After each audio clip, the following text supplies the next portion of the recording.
Hola queridos metalómanos, soy Pablo Barriga y esto es Metalformosis. Me siento de nuevo como un chaval con 20 años. Te preguntarás por qué. La respuesta es muy sencilla. Acabo de limpiar un Mercedes clase S de los años 90 y en este tampoco me voy a ir a dar un paseo.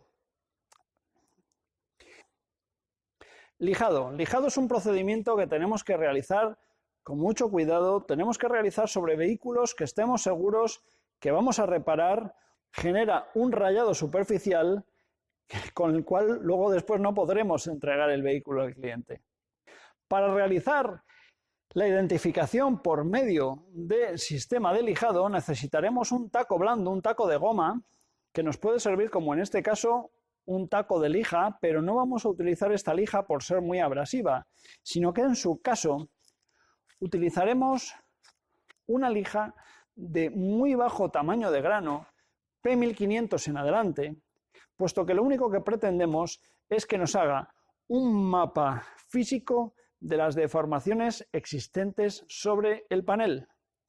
Es decir, más que nada, es un método de declaración de daños ya involucrados en el proceso de reparación, para preparación de esa pieza para un posterior proceso de pintado, para eliminarle absolutamente todas las deformaciones que tenemos sobre la pieza. Como en el caso que veremos a continuación, que es por medio de la lima de carrocero, deberemos de realizarlo en una sola dirección y en un solo sentido para que no se nos genere un mare magnum de rayas que nos haga imposible la identificación perfecta de los daños. Se hace sin presión prácticamente, puesto que lo único que esperamos de este proceso es una identificación perfecta de picos y valles para poder producir un alisado perfecto de ese panel y por lo tanto realizar un trabajo de acabado de alta calidad. En el caso en el que la deformación no quede suficientemente clara, bien por problemas de iluminación, bien por problemas del acabado de la superficie, por ejemplo, se me ocurren colores satinados o colores mate o pinturas que por degradación hayan perdido el brillo necesario para obtener una buena identificación, realizaremos un lijado con una lija P1500 o superior, de manera que la raya nunca supere el espesor del barniz.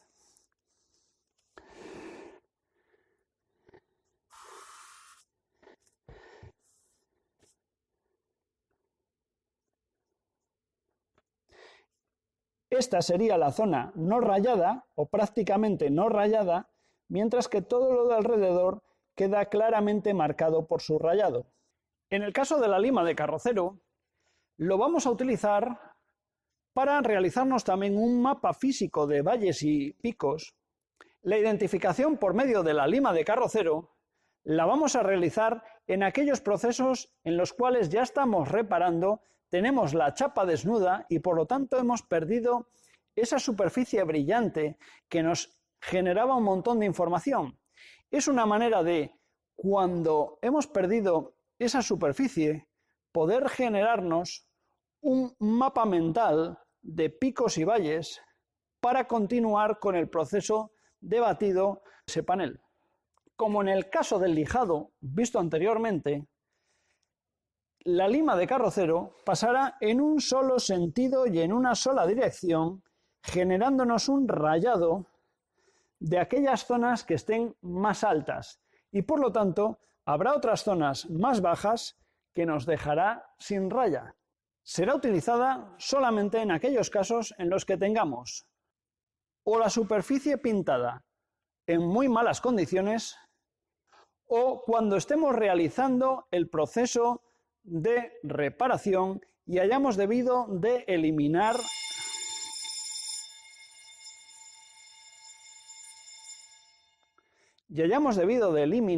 la pintura de la superficie, todas sus capas, hasta llegar a lo que se llama chapa desnuda. Un claro ejemplo son esos en los cuales hemos realizado un removido superficial para poder soldar la arandela especial y traccionar con el martillo de inercia, o aquellos paneles en los cuales ya estamos batiendo con lima de carrocero y nos está dejando un picado marcado de los golpes que realizamos, pero hemos perdido la perspectiva de la forma general de la pieza. Claqueta. Hola, ¿qué tal? Hola. Dadas las circunstancias excepcionales en las que nos encontramos y que si no vais a ver un rayado por lima de carrocero hasta el próximo curso, vamos a realizar sobre este vehículo, sobre esta pieza, sobre esta puerta, un rayado lineal sobre una deformación para que veáis cómo se produce ese mapa, esa imagen de la deformación. Procedo.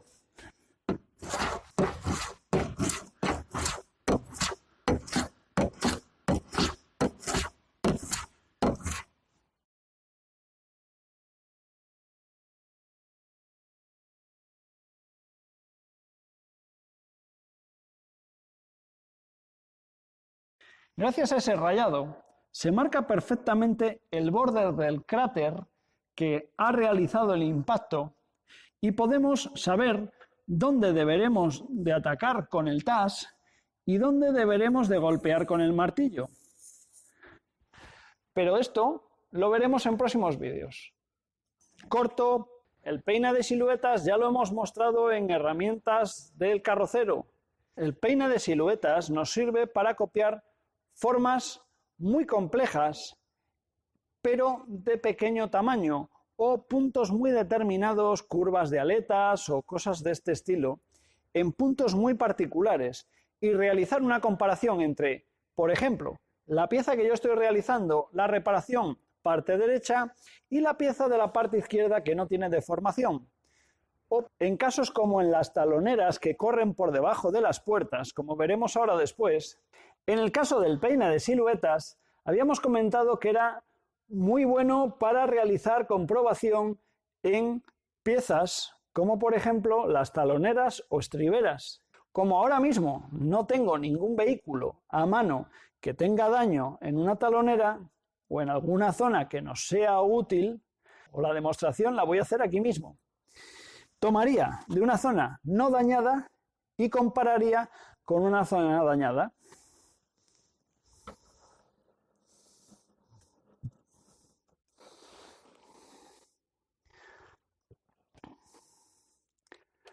En caso de que el perfil de la talonera no fuese constante en su forma y yo no pudiese garantizar la verificación, deberé realizar lado izquierdo contra lado derecho. En ese caso, marcaré una distancia, por ejemplo con cinta, y trasladaré los datos del lado derecho al lado izquierdo.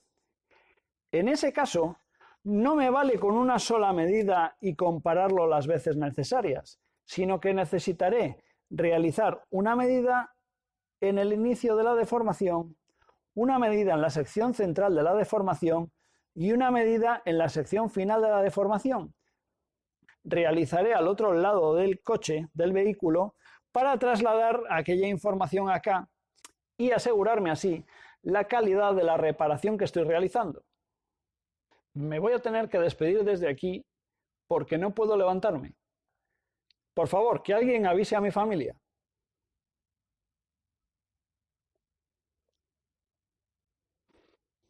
Las galgas del carrocero son conocidas en el mundo entero. Las galgas de carrocero son unos elementos de control visual y de medida de lo que se denominan las franquicias entre piezas, es decir, las distancias entre piezas, como por ejemplo, distancia del capó con sus dos aletas, distancia de una aleta con la puerta contigua, es decir, siempre entre dos piezas que se encuentran contiguas. Suelen venir en un juego de 3 y nos permitirán de esta manera el control de la continuidad del paralelismo entre esas dos piezas en 3 puntos para asegurarnos en un proceso de montaje o en un proceso de verificación que esas piezas se encuentran perfectamente alineadas y perfectamente colocadas relativamente una de la otra. Pasemos al vehículo para ver cómo se utilizan estas herramientas en el proceso de verificación. Pasamos al vehículo.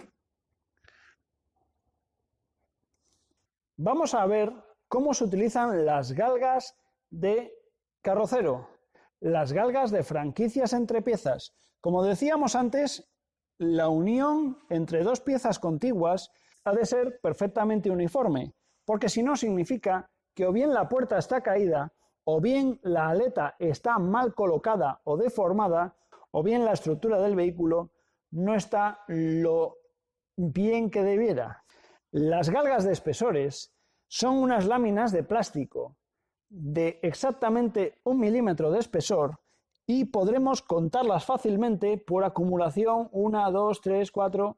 Por ejemplo, aquí arriba tenemos 5 milímetros de espesor allá donde hemos colocado la galga, mientras que a esta altura tenemos 2 milímetros y a esta altura tendremos 1 milímetro. En caso de estar realizando el montaje de esta aleta, nos permitiría controlar en 3 o 4 puntos los espesores. Comprobamos con la pieza contraria si es que nunca se ha sustituido y tiene un buen aspecto y además no genera interferencia entre la puerta y la aleta al abrir, o comprobando en manuales de fabricante si es que el fabricante en sus manuales de reparación declara cuáles han de ser estas separaciones. En ese caso, si son 4 o 5 milímetros, como puede ser el caso por tratarse de un vehículo industrial, colocaríamos todas las galgas a esos 5 milímetros y trataríamos de situar la pieza sin llegar a apretar del todo, de manera que nos ayudasen a llevarla a su sitio, a la vez que comprobamos que no hay resaltos en el montaje y podríamos realizar el apriete de la movible, en este caso la aleta, con respecto a la puerta, que es su pieza contigua, para asegurar la calidad en el montaje tras la reparación. Está quedando como más triste que la hostia. Una vez realizado esto, retiraríamos las galgas de franquicias y la aleta quedaría perfectamente alineada. Lo veremos cuando realicemos alguna reparación. Hemos hecho una visión general de todos los procesos y herramientas en los cuales nos vamos a basar para, desde el punto de vista visual, proceder a una valoración de las deformaciones de la carrocería. Por último, nos queda la identificación táctil. La identificación táctil, como su propio nombre indica, obvia la información visual o pretende complementarla, pero en el momento en el que la información visual no nos es suficiente, otro comportamiento muy humano es echar la mano, tirar la mano a tocar a ver qué es lo que notamos. Por ejemplo, allá donde hayamos desvestido de la protección de las pinturas un panel, la información visual quedará muy mermada. Por lo tanto, será muy bueno poder utilizar la palma de la mano para, pasándolo por la superficie, generarnos una imagen mental de ese mapa físico de las deformaciones existentes en la carrocería, en el panel de carrocería que estamos reparando. Al igual que todas las destrezas visuales anteriormente comentadas, la destreza manual también se trabaja, pero implica un trabajo más largo, más exhaustivo, puesto que a base de práctica se realizará una conexión neurológica entre la mente y la mano. Mental, correcto. En todos estos procesos deberemos de utilizar los EPIs necesarios para asegurar que realizamos las operaciones en perfectas condiciones de salud y de protección laboral. Por lo tanto, cuando estemos trabajando en la reparación de una deformación en la que estamos metiendo la mano por detrás de un panel de una carrocería, en la que estamos manipulando herramienta, estamos realizando percusiones, es muy fácil que nos llevemos algún golpe o algún corte o algún arañazo. cualquier situación de estas producirá una merma de esa capacidad táctil que vamos a requerir para identificar las deformaciones sobre las cuales estamos trabajando. Por lo que recomiendo desde el principio el uso de los guantes. Los guantes no solamente nos van a proteger de golpes, quemaduras, laceraciones y arañazos o cortes, sino que además van a generar un efecto potenciador de la sensibilidad en el momento de tocar el panel, puesto que al quitarnos el guante al cual ya estábamos acostumbrados, se produce una nueva situación sensitiva. Es exactamente igual que el efecto del parche en los piratas. Por lo que dicen los libros de historia, los piratas que usaban parche no era necesariamente porque se hubiesen quedado tuertos, sino que llevaban un ojo tapado para que en los abordajes de día, en los que un ojo está acostumbrado a la luz intensa del sol, se introduzcan en las bodegas y cambien el parche de ojo una nueva situación de luminosidad a la cual el ojo tapado se adapta mucho más rápidamente. Este llamado efecto pirata es el que se produce cuando, después de llevar un rato trabajando con guantes, nos le quitamos para poder tocar la superficie y poder comprobar el estado de la deformación. Bien amigos, hasta aquí la explicación de los métodos de identificación de deformaciones sobre las carrocerías de los vehículos, siempre y cuando desde el punto de vista de los paneles exteriores, que son los primeros paneles que vamos a empezar a reparar. Bueno, metalómanos, hasta aquí el capítulo de hoy en el que vemos la identificación y los procesos de identificación de deformaciones. Si no lo has hecho ya, te pido que te suscribas. Si quieres recibir notificación de nuestras publicaciones, clica la campanita y nos vemos pronto en el próximo episodio. Yo soy Pablo Barriga y esto es Metal Formosis. Un saludo.